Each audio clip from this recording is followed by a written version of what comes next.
everybody. Welcome to Table Talk. We're here today with my friend Nate Earp, woo, who agreed to do this because he's one of the cool kids. Gosh. Yes, you are. Yeah. So, and Nate's a part of the congregation, and you may not know this, but when you see like the words on the screen on Sunday morning, Nate helps with that and makes sure that you sing at the right time and that the scriptures come up and all that kind of stuff. So he's a man behind the scenes making the magic happen here at Table Life Church. So thanks, Nate, for joining us today. And we have our caffeine of choice today, which is needed on a Monday. So yeah, and I don't know about you, but it's been really hot lately. Oh yeah. Yeah, you have a doggy duty. Yeah. So walking your parents' dog. Yeah, that's been extra taxing. Yes. So yeah, we hope that it will at least subside a little bit. But we're staying cool in here with the AC going, and our I do have hot coffee, but coffee is good. You can't go wrong with coffee. Anyway, so we're in the story time series. And this week we talked about actually it's like two kind of parables that Jesus put together, which was the new garment, or the garment, and the wineskins, and kind of this idea of transformation, how Jesus was coming, not just to patch holes, but to make a whole new garment and to bring a whole new wineskin into as far as God's kingdom goes, not what we've been used to. So just first off, Nate, have you ever had a favorite shirt or garment or pair of pants or shorts like I did that you just couldn't get rid of? I think I've had a couple times that it's like I've worn it until it's like, okay, I literally can't wear this outside of my house anymore. It's kind of embarrassing, right? Like I had probably the best example was I had years ago I went to Comic-Con. I got this Legend of Zelda shirt with awesome. Link on it, but it was made up with all words just they were part of the game to make Link. And I wore that for years, and then it was just a couple months ago that I went to take it off, and I guess it had gotten so worn that it ripped a big hole. And I'm like, no. I know, that's so I had to be like, oh, I have to retire this shirt now. Yeah, there's no way to wear that again. No. Yeah. Oh, yeah, I know. It's kind of like you have that one thing, and there's memories tied with that. I'm sure of this happy time and this place that you visited, or and it's no, I can't do that anymore. Yeah. So yeah, I think we all have something like that. But anyway, Jesus kind of used that analogy too, a worn garment, trying to patch it with something that doesn't work because the patch is new and it's gonna end up really weird and shrink and all that kind of stuff. But so we just talked about transformation, and so I just for you, what how have you experienced transformation in your life, or what does that mean to you when you hear that word? Well, I definitely have a strong connection with that word, just in a lot of different aspects. I definitely appreciated the Transformers reference, because that is one of the 3 subjects that if you get me on, I will not stop. Okay. So we won't go down that road. We won't go down that road then. But yeah, that's been that word and that process has been a big part of my life, through school and stuff, and then my adult life, just going through and dealing with a lot of things, and persevering through a lot, and kind of having, I guess, kind of restructure and rebuild myself and my mental kind of your own even sense of identity too. Yeah, exactly. Along with that too. I mean that's definitely been something that I can relate to over the last 5 years have been a big time of transformation for me specifically. Yeah. Well, and I think it's good to point out, I did in the message too, you know, yeah, it's a process. Yeah. You know, wouldn't it be awesome if like you could like snap your fingers, you know, do like the Cinderella thing or the Transformer thing, and like you'd be like from this to this, like without the painful, uncomfortable, complicated like process in between. Like, you know, I was thinking about that. Like, wouldn't it be cool? Like, you could just like flip a switch, and then all of a sudden, like you're this like Jaguar contraption thing that like shoots whatever fire out of your mouth, or I don't know what they do. But anyway, yeah, but just how like I think a lot of times we shy away from the process because it is so uncomfortable, or and it's a place that we haven't been before, and it's kind of like you know what you are used to, you know what you know, and that's the safe place to stay. Like you know, like I mean, I use like the illustration of like maybe the people you're around, like that sense of incompatibility, like new garment, old pat, or old garment, new patch. That you have that sense of like you've grown, you've changed, and like this group of people, this group of friends, whatever, they haven't. They're stuck in the past, and if like asking like, is that healthy? Like for you, it's like almost untransform back to those habits, to those behaviors, to that kind of thing.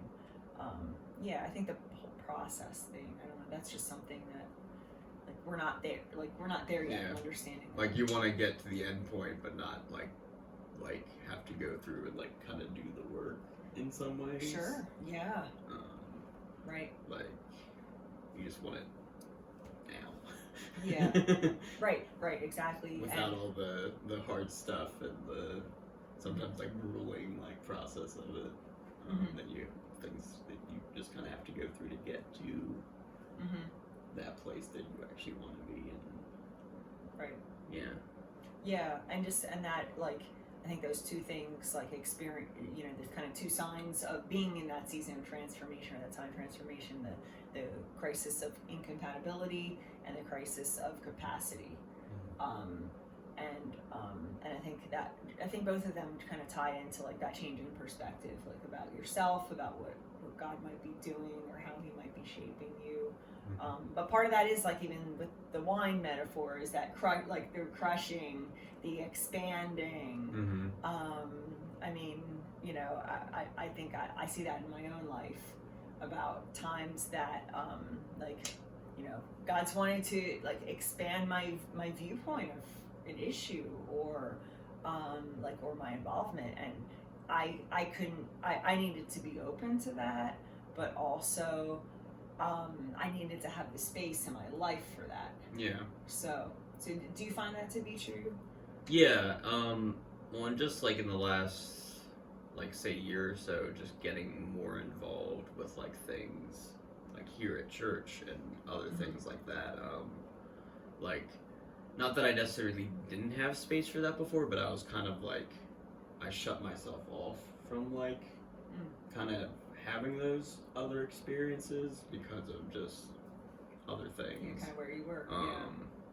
But it's been really rewarding and good to like.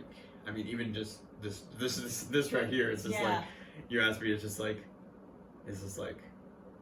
okay, sure. This is the stretching and expanding mate. And it's just like, well, awesome. If you would have like asked me like a year and a half, 2 years ago, I'd been like, no. Yeah. And that itself is huge. Like, I think that's a marker too. Yeah.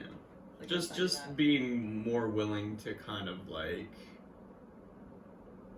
allow myself to like stretch myself and what I would normally like do or get involved with, and kind of take some steps out of like the comfort zone, I guess you could say. Yeah. Kind of expanding my repertoire of things. Yeah. Yeah, and yet you've seen God at work through that. Oh yeah. In a lot of ways. I mean, one thing like I did want to bring up was like how you organize like the game nights and things.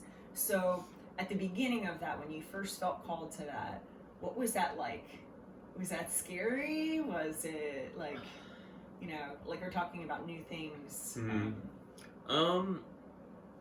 How was that starting out? I mean, it was actually mostly exciting, really, to me. Actually, Yeah. If you didn't know, Nate runs a game night. Was it the second and fourth Friday night here at the church, and has a group of people, and they play all sorts of any kind of game. So just show up and be there 7 o'clock, right? Yep. So anyway, you did it back in January is when you started this. Yeah. So. I mean, probably the most like anxiety with it is more like being prepared for like if like several like new people show up, and kind of like with me kind of being a more like introverted kind of person, is like kind of like this is something I really enjoy, but also, and I want to have everybody that comes in the door be involved and be comfortable, but then at the same time it's like meeting new people. It's like if I get like happen to get like a large group of people come in, like that could be a little overwhelming for me. Sure. Because like it's something that like I really enjoy, and I really enjoy like teaching people like new games and stuff, and kind of seeing them get involved, and kind of like find like when they find like that first game that they like, oh, this is cool, like I enjoy this. It's like like I'll give a little shout out if I can to somebody like Matt. Okay. Yeah. Matt Damon. Yeah. He's been one of the main members, and he's just been so like gung ho and be like, I'm down for anything. I'm so like, yes. Fun. Yeah. Yes. Well, that's transformation right there, right? Yeah. So, but I think like even in that, you experiencing it, like knowing yourself, like to say, oh, this could be overwhelming, or I don't know what to say to some, or especially if there's more than one new person or that kind of thing. But yet you've made yourself open to that, and you've taken a risk on your own part, and from what I understand, I mean, everybody that I know that has been a part of that has enjoyed their time and looks forward to going. And yeah, we're a bunch of like, we're there to play games, but we're also a bunch of goofballs that we're just cracking jokes and stuff. I think I can say we know how to have a good time. With it. So but hadn't you taken that step, hadn't you made yourself available, had that capacity, made that space and time and that commitment too, because I mean that's a commitment to say, hey, these 2 Fridays of the month, like I'm doing this, like snow, sleet, rain. Yep. That's pretty so true. Much, yeah. Yes, or shine or whatever. And yet you've seen God work at that, and I think encourage you too. Yeah, definitely. Which is awesome.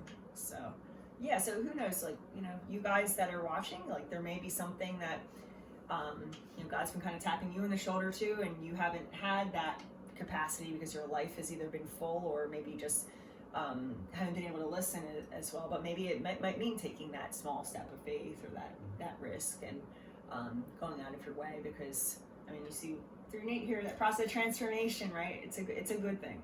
It's a good thing, because I don't think God doesn't want us to just stay where we are, and like I said, He's trying to continue to grow us and shape us into who He's called us to be, and into the likeness of Jesus, which is really cool. So, well, thanks, Nate. Thanks for joining us today. Thanks for having me. It's always, I know everybody always gets so fearful of like I don't know what we're going to talk about, and then we just like have a conversation, and you all get to take part and watch it, which is so fun. So, so Sunday we're still in our series. We're going to be through the end of August, and just looking at more parables and stories. And this week, I believe, is the parable of the builders. Did you like to build sandcastles on the beach? The herb tradition was kind of the opposite. We would dig holes. holes. Oh, digging holes. I thought I was on the opposite. No. We didn't destroy other people's castles. My dad would always dig this big hole. Thing. And then we'd like let the water build it out, so the water would come in. So we'd have like a little lagoon. Okay. Yeah. It would be like it would fit like Yeah. Me and both of my brothers in it, like up, That's like impressive. up over like our heads. Wow. So, like, well, we were kids at the time. Yeah. But, like, yeah, it was a big hole. Yeah. Okay. Well, hold digging or sandcastle building, and talk about parable that that Jesus tells. Building your house on rock versus on sand, and what does that mean for us? So anyway, Sunday 11, we're going to be going there, and we hope that you guys have a great, cool, fun week ahead. So we'll see you then. Bye. Bye.